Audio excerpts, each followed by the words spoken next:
Hello Chipsters, it's Gav and welcome to another one of my videos. Let's see if we can get this down very slightly. Right, sorry about that.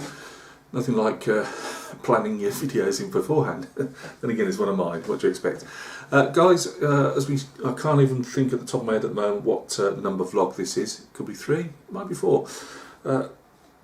On the Tiran, obviously, as you've seen by the title, that's right, she's in pieces down at the desk. No, I haven't dropped her. I've got to be a bit careful here, but I've painted a blue. It does not come out exactly as I was expecting. We'll go get a close-up on the bench in a moment. So there's our turret. I'll pop her on there at the moment, and wheels. Only one of which has actually been done, and I'm doing that by hand. Again, more of that in a moment. So yeah, it's I used the AK IDF, AK Southern Lebanese Army SLA. Yeah, get there in the end. I used that, and it's a very dark grey or grey blue, like a bit like a French uniform blue. And I've definitely seen pictures of those vehicles around, and I've even seen them with the camouflage markings in that colour, just that one colour. So that's definitely in use. I've also seen them as bright blue as I've got here. Now, when I put the very dark grey blue on, it wasn't what I wanted. I wanted the more lighter blue version. You know, the sun's got at it. Whether it's just whether the SLA themselves repaint the vehicles when it starts fading or getting knocked about, whatever, I don't know. I have seen them in them. You can literally, well, within reason, pick your light type blue from steel, as I say, like a French uniform blue, up to like a really quite a zingy light blue. This is that zingy light blue to a degree, and it will be toned down, hopefully. Oh, please let it tone down a bit there, because it's I could not get the paint. There's a mixture of the AK start first of all, then the MiG. Now, I wiped the tank down. It's been primered in the AK grey and black. I haven't got it in front of me now, but the lacquer one anyway. Put that down, and I've given it a wipe over, just to get anything off it that I could do, although it's quite complicated. There's lots of bits and pieces on this, so it's not always easy to get to, just to give it a final clean again. Put it down, and it all started going, is it fish eyes? It started just separating, and the colour itself, the SLA blue, just literally within seconds was separating. No matter how I mixed it, was just separating in my ISO shot glasses, and it was going. You know, the really bright blue was sitting on the top or at the side, and of course you come to spray it, and you'd have bits where they do have this light blue again. That's gone away mostly because obviously I've applied other paints. So I thought, what am I going to do? It keeps going this separating on me. I keep getting this, it's separating itself in the colour cup. So I thought, well, I'll try this MiG. I wanted to lighten it up anyway, and I thought I'll do a 50-50 mix of the MiG by Ammo Russian blue. Why is it whenever you're in a rush to get a video done, because there's going to be a lot of noise in the house in the next 10-15 minutes, you're trying to get this video done so I can get it in the can. Hey, that's film terminology, that is.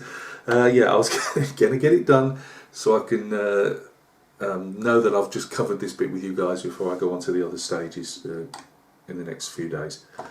I've completely lost my train of thought now. Sorry, battery went, that's what I was trying to explain to you.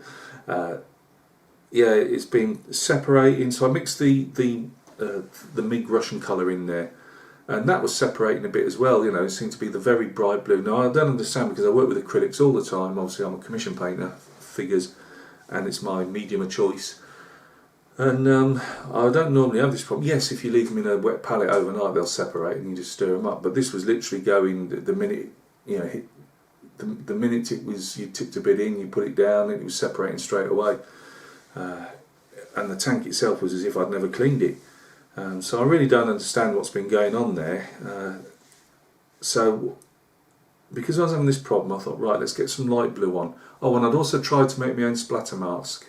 I'd seen the Inner Nerd had just done a Sherman video, and he'd separated a scouring pad, you know, one of those green kitchen pad things, and obviously it worked for him because he's an experienced modeller, very talented. Gav tried it, not a chance. But yeah, so again, I've used the MiG. The Russian blue was going to be the colour of choice for the final highlight before I put any weathering on and things. And although I've gone in all the crevices with black and all the rest of it as a primer, I've ended up literally totally light bluing out most of the tank, which I'm not happy about. I'm not going to try and attempt to spray over it anything darker. I think for definite I'm going to stick to lacquer paints from now on.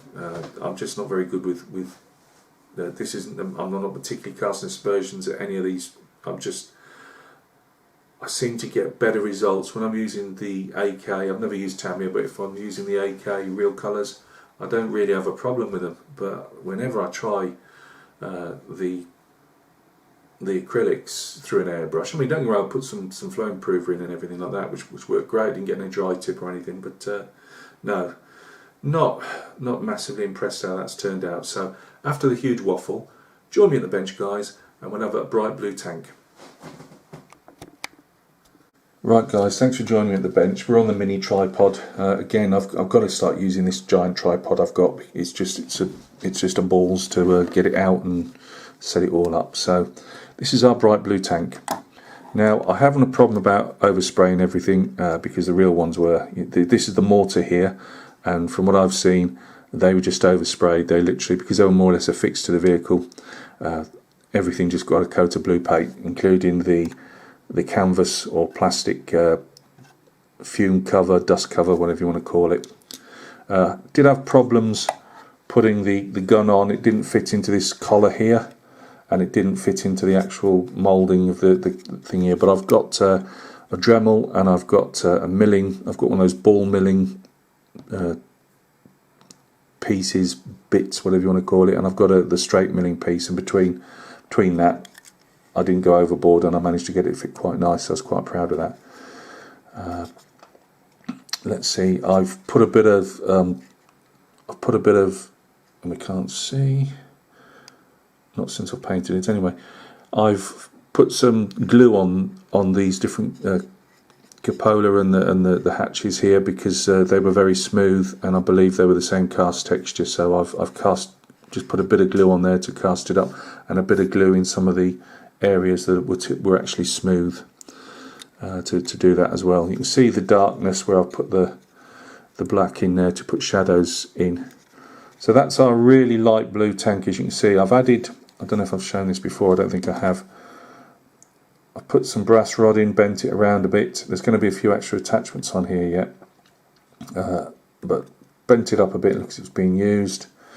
I've made some handles. I've got a grab handle making device, and I've made some grab handles.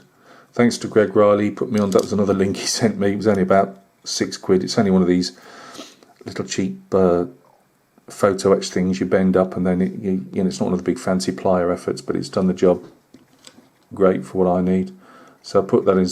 They were completely empty. Inside, which I still have to do a bit more painting with a brush inside, I've tried to break it up a bit so you don't see straight down, and also put it enough that if I wanted to put a figure standing up in my diorama, I can do. But I've also got another way of disguising where you won't look down straight into that and not see any details. So I've got a little disguise I'm going to be doing for that. More of that on a future video. So again, put all those type of things on. Done me well beads where I thought I needed them. Some are a bit more better than others. Now that's slipped. I forgot to redo it, so I'll be hacking that out and putting some more on. I've stuck some of the. They were a bit vague on where bits went, and the communication antennas, and this is a convoy light that's supposed to go on the top here. It will go on. They often used to break them off because they're only flimsy things. but they should actually be in this basket, but there was no way I could get them in there. You can see a little divot there actually, so that's going to have to be filled with something. I'll be filling these obviously baskets up with stowage, and again with this guy here I put some bits on. He did have a very sorry about my monkey hands, it's where I've been painting.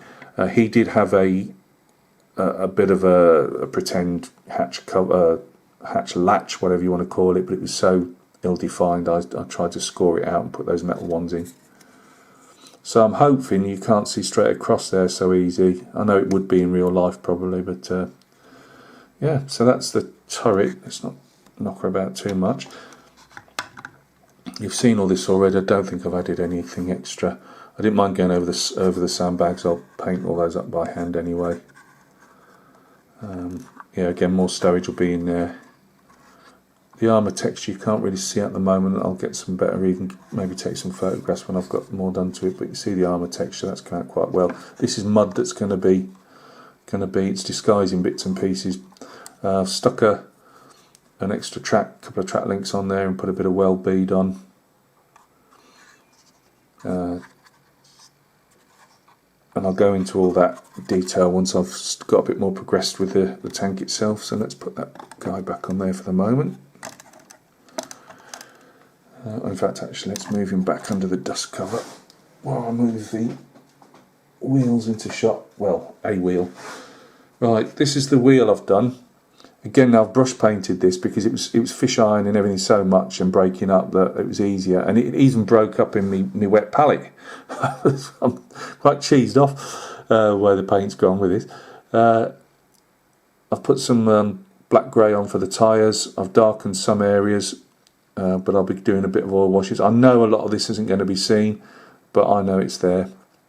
And I've done my chobbling out and tried to highlight it again. There'll be some oil washes going over that, so some bits will be lighter, some not, but if I do them light now I can darken them down with washes. Obviously there'll be some chips and bits and pieces being painted into this as well. I prefer at the moment painting chips on rather than, I have done on that small 1 in 72 scale Russian World War II tank, was it T-28, I can't remember now. I did do some hairspraying on that, but yeah, I quite like painting the chips on. So you can see the trouble marks out where I've taken again the milling bit to it, cut chunks out. So yeah, I've got all those, the fun of those probably tonight to do. So guys, thank you very much for stopping by and taking a look. As I say, the only thing I can think of darkening, let's get this back out so we're not just looking at an actual bench, an untidy one at that. Right, the colour's obviously going to have to be, I've really, by trying to get the paint to knit in, if that makes it look a bit more uniform, I've really taken all the shadows out that I've put in. Well, they are in places, but so the only way I can do that is trying to get some oil washes on them, try and darken some shade areas. You know, we don't really need to be going much lighter, and then maybe try and spray a dust filter over the top of it all before I start doing any other bits and pieces. It's a shame, as I say, but I think it can be recovered. I think it's just a case of working out, you know, getting some oils. I've only got about probably about 5 oils, Winsor & Newton oils. You know, I haven't got a lot. As I say, at the moment it's make, do and mend, so I'll do whatever I can do with whatever colours I've got to actually turn it down. So guys, we'll start again. Thank you very much. Well, we'll finish. Thank you very much for stopping by and taking a look. This is our very blue tank. Hopefully the next time you see it, it'll look a bit different. I don't know what stage I'll show you the next vlog on. I've got the joy of making the tracks now in the next. I'm going to paint these wheels up hopefully tonight, or the majority of them, and over the next few nights I'll start pardon me, the end of the night when I have a bit of a break from doing my figure painting for obviously commercially wise. I usually have an hour and a half on the model, So I will then start knocking those plastic tracks that Greg Riley sent me, knocking them up, and just hopefully I don't stuff that one up. So guys, thanks a lot for stopping by and taking a look. I hope everything's going well with your builds and your figures, and we will catch each other very soon on another video. Cheers.